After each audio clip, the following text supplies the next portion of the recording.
hid under the back porch of my abusive mother. While I was there, I found my deceased father.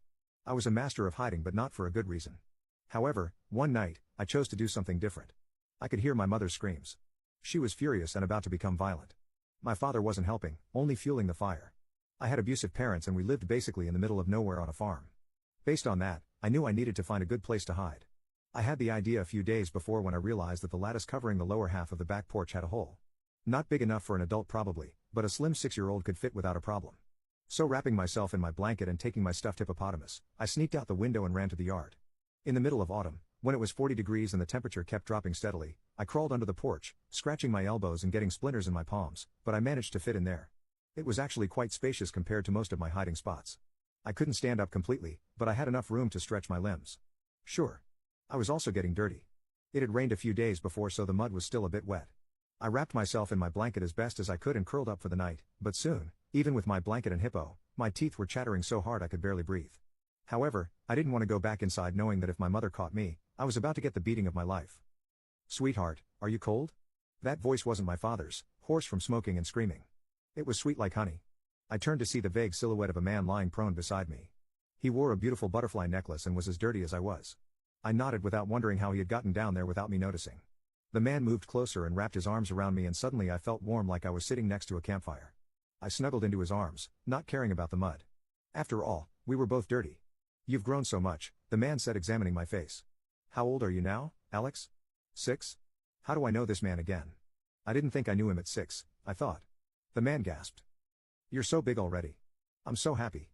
He sighed pleasantly and stroked my hair. "What's your name?" I asked. He smiled. I could hear it in his voice. "I'm Leo. What's your favorite thing to do?" I had to think for a second. "I like board games and coloring." Leo laughed. "Just like me, I never got tired of playing Scrabble, but I think you're still too young for that, right?" I shook my head. "Too many words, but I want to play." "Will you play with me?" Leo inhaled sharply. "I don't think I can. Your mother put me down here and I can't get out."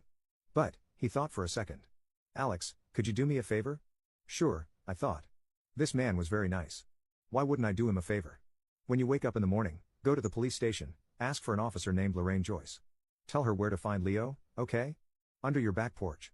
She'll come and get me out, alright? And then maybe we can play Scrabble." I was so excited at the possibility of playing Scrabble that I didn't notice how Leo's voice got caught at the end. "I will. We can be on the same team. Right?" Leo laughed softly. "I'll help you understand the rules. Good night, Alex."